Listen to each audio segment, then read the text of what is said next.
hablaba de quizás características de incertidumbre con respecto a esta situación entre la presencia de militares estadounidenses en las cercanías de Venezuela, del Mar Caribe, pero también mencionábamos antes de ir al corte la preocupación, profunda preocupación que ha expresado el presidente de la Asamblea Nacional también en su rol de jefe de diálogo para esta situación de Venezuela, Jorge Rodríguez, con respecto a la advertencia. Señaló puntualmente en este comunicado que fue a las 11:55 de la noche, transmitido a través de sus plataformas sociales, que había advertido al gobierno de los Estados Unidos de una operación de falsa bandera donde se darían supuestos ataques a la embajada de Estados Unidos en territorio venezolano.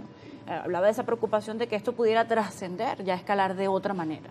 Un comentario previo, yo soy testigo personal de los esfuerzos que ha hecho el presidente de la Asamblea Nacional, Jorge Rodríguez, por el diálogo, por la reconciliación y por la paz, no solamente como presidente del Parlamento, sino como presidente de la Comisión de Diálogo, Paz y Reconciliación, de la cual yo soy el primer vicepresidente. Hemos trabajado muchísimo en estos años y se ha logrado una gran oportunidad para consensuar nacionalmente.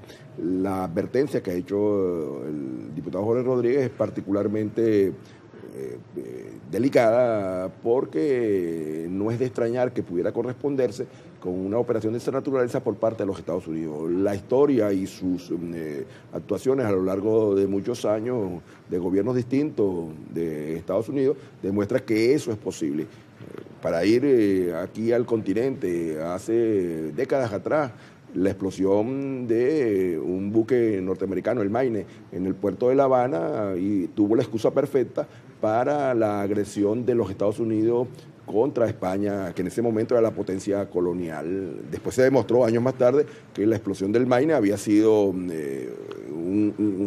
una manera de Estados Unidos de involucrarse en el conflicto. Y más recientemente, el caso de Irak, una y otra vez se argumentó que Irak tenía armas de destrucción masiva para justificar la invasión. Otra vez, tiempo después, miles de muertos después, destrucción después, niños huérfanos después, viudas después. Entonces se demostró que Irak no tenía armas de destrucción masiva. Así que no es de extrañar que esto pudiera estar pasando por la cabeza de algunos radicales americanos, que por cierto, muchos de ellos tienen el apoyo inentendible de factores locales.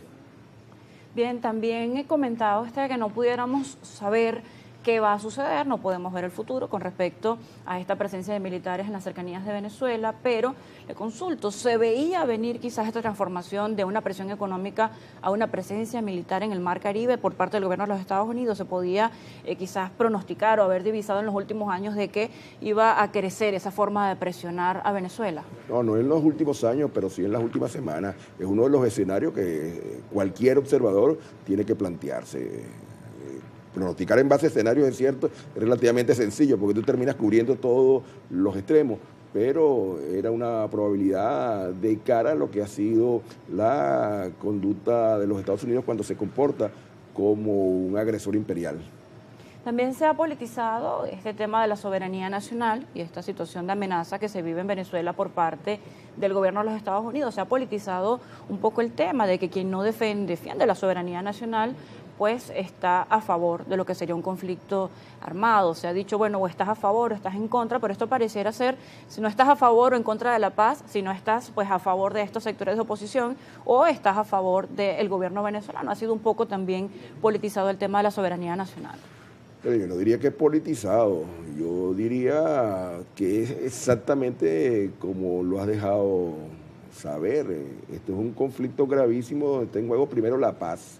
Pero no la paz del gobierno, no la paz de los oficialistas, es la paz de todos. Es que tú crees que los misiles, si llegaran a caer sobre el territorio venezolano, van a diferenciar entre militantes de una organización u otra. Hay suficientes ejemplos en la historia de la humanidad que muestra lo terrible que es la guerra. Nada más importante que la paz, nada más relevante que preservar la paz. Y en esto nadie puede ser indiferente. Y en cuanto a la soberanía, mucho menos puede plantearse la posibilidad que alguien o cualquiera que se llame venezolano cuestione la capacidad de la población de preservar la soberanía. Soberanía y paz son dos caras de una misma moneda. Y en esto no estamos jugando el futuro de todo. Paz, hemos dicho una y otra vez, soberanía también lo hemos agregado. Allí no puede ser nadie indiferente. Yo incluso en la instalación del Consejo de Soberanía y Paz de Universidades recordé una frase del Libertador el 3 de julio de 1811, cuando en la Sociedad Patriótica de Caracas señaló palabras más, palabras menos, dormirnos en brazos de la apatía, ayer fue una mengua, hoy es una traición. Nadie puede permanecer indiferente ante una gravísima situación donde está en juego la paz, pero es la paz de tu hijo, es el futuro de tu hijo, es el mañana de tu hijo. O sea, cualquiera de los nuestros puede ser una víctima colateral y por lo tanto tenemos que involucrarnos todos. Nadie puede estar indiferente ante esta situación tan grave que de alguna manera pone en peligro, pone en riesgo la seguridad de todos.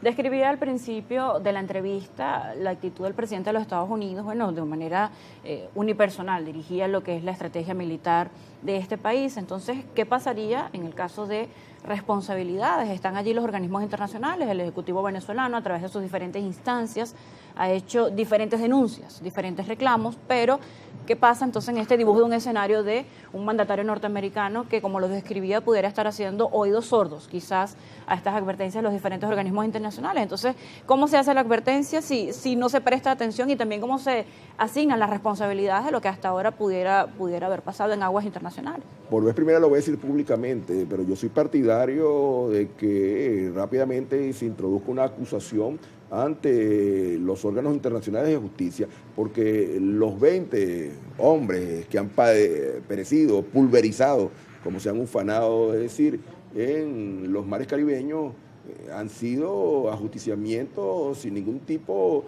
de proceso.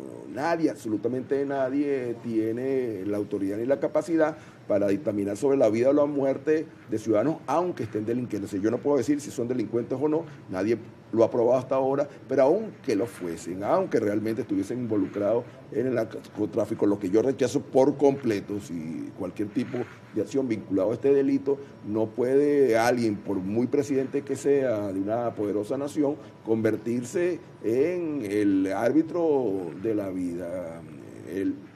Además, es tan sencillo de probar porque una y otra vez han alardeado de esas muertes. Son crímenes que se han adelantado en los últimos días sin ningún tipo de respeto a principios elementales de defensa de los derechos humanos. Ahora también para el conocimiento de nuestros televidentes está el decreto de estado de conmoción exterior, esto ante la preocupación de esta amenaza, y ahora la posibilidad de este decreto de estado de excepción. ¿En qué consiste y cuáles serían las implicaciones en este momento para el contexto venezolano, ya para cerrar la entrevista? Pero en principio el decreto está, digamos, en modo espera. Los artículos 337, 338 y 339 norman los estados de excepción en Venezuela. Una vez que el presidente de la República lo suscribe, el decreto tiene que ir a la Asamblea Nacional, que dictaminará si procede o no, y posteriormente debe ir a la Sala Constitucional, que decidirá acerca de la constitucionalidad del decreto. Pero al margen de los procedimientos, la Constitución que hoy está vigente no solamente establece los estados de excepción, sino todas las constituciones de Venezuela en su historia lo han establecido. Son posibilidades que tiene el Estado, ni siquiera el gobierno, para defenderse en situaciones de emergencia. Por cierto, aquí mismo en el continente, anoche el presidente de Ecuador dictaminó el estado de excepción en buena parte del territorio ecuatoriano ante conflictos internos. Ni siquiera es un ataque armado que se está produciendo o la amenaza de un ataque armado sobre Ecuador, sino huelgas y paralización en razón del retiro del subsidio del diésel. Ha provocado que el presidente ecuatoriano, que se enorgullece de ser un demócrata carta cabal, ha dictado el decreto de excepción. Por lo pronto está allí, pero está en la Constitución y es un instrumento que, de ser necesario, tendría que utilizarse. Con respecto a su aplicación en décadas o en épocas anteriores en Venezuela, ¿qué similitudes o diferencias hay? Porque daba el ejemplo con respecto de Ecuador, que no se está frente a un conflicto militar, sino disturbios de orden público en ese país. Quizás en este momento en Venezuela, bueno, no hay este tipo de disturbios, lo que hay es una amenaza. En el pasado ha sido aplicado también frente a disturbios o posibles amenazas. ¿Qué similitudes o diferencias hay en la historia reciente en décadas en Venezuela? En décadas atrás, Rómulo Betancourt se vio obligado a utilizar situaciones de excepción cuando fuerzas armadas, porque lo eran, guerrilla armada, incluso con apoyo de países caribeños, incursionaron contra Venezuela. Pero tan pronto cesó las condiciones que generaron el estado de excepción, Betancur lo derogó, de tal manera que no es absolutamente excepcional en Venezuela que pudiera un decreto de esa naturaleza implementarse. Lo que sí es importante señalar que la propia Constitución establece que hay una serie de derechos que tienen que ser preservados, entre ellos el derecho a la vida, el derecho a la información, en el caso de que fuese necesario decretar un estado de excepción. Por lo pronto, está allí como un recurso constitucional que de derivar la situación en un conflicto abierto tendría que utilizarse. Los estados están en la obligación de protegerse, no solamente en lo institucional, sino otra vez en defender a la población. No hay absolutamente ninguna razón por la cual el Estado venezolano no preserve la vida, la seguridad, las propiedades de los venezolanos y de las venezolanas. Bien, gracias por acompañarnos en Primera Página, diputado.